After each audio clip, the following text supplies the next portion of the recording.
Some things start before other things. It was a summer shower, but didn't appear to know it, and it was pouring rain as fast as a winter storm. Miss Perspicacia Tick sat in what little shelter a raggedy hedge could give her and explored the universe. She didn't notice the rain. Witches dried out quickly. The exploring of the universe was being done with a couple of twigs tied together with string, a stone with a hole in it, an egg, one of Miss Tick's stockings, which also had a hole in it, a pin, a piece of paper, and a tiny stub of pencil. Unlike wizards, witches learned to make do with a little. The items had been tied and twisted together to make a device. It moved oddly when she prodded it.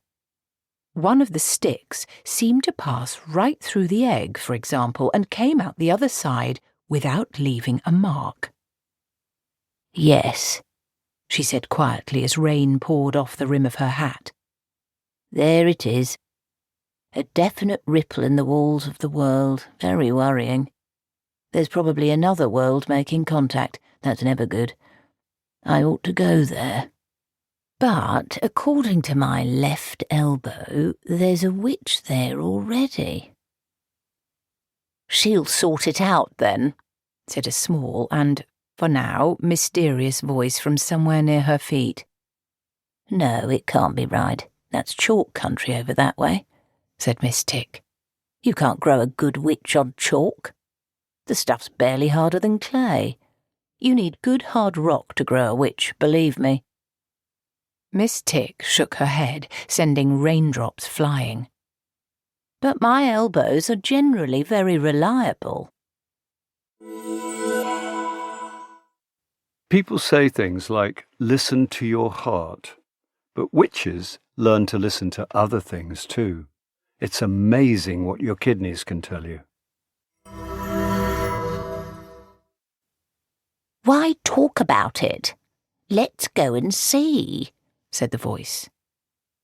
"We're not doing very well around here, are we?" That was true. The lowlands weren't good to witches. Miss Tick was making pennies by doing bits of medicine and misfortune-telling. Ordinary fortune tellers tell you what you want to happen. Witches tell you what's going to happen whether you want it to or not. Strangely enough, witches tend to be more accurate but less popular. And slept in barns most nights. She'd twice been thrown in ponds. "I can't barge in," she said.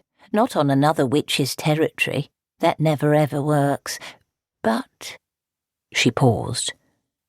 "Witches don't just turn up out of nowhere. Let's have a look." She pulled a cracked saucer out of her pocket and tipped it into the rainwater that had collected on her hat. Then she took a bottle of ink out of another pocket and poured in just enough to turn the water black. She cupped it in her hands to keep the raindrops out and listened to her eyes.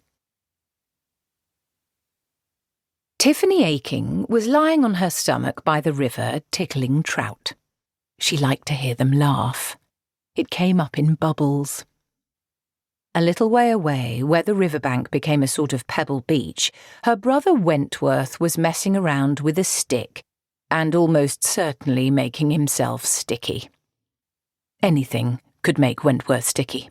Washed and dried and left in the middle of a clean floor for 5 minutes, Wentworth would be sticky. It didn't seem to come from anywhere. He just got sticky. But he was an easy child to mind, provided you stopped him eating frogs. There was a small part of Tiffany's brain that wasn't too certain about the name Tiffany.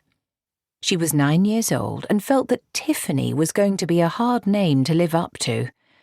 Besides, she decided only last week that she wanted to be a witch when she grew up, and she was certain Tiffany just wouldn't work. People would laugh.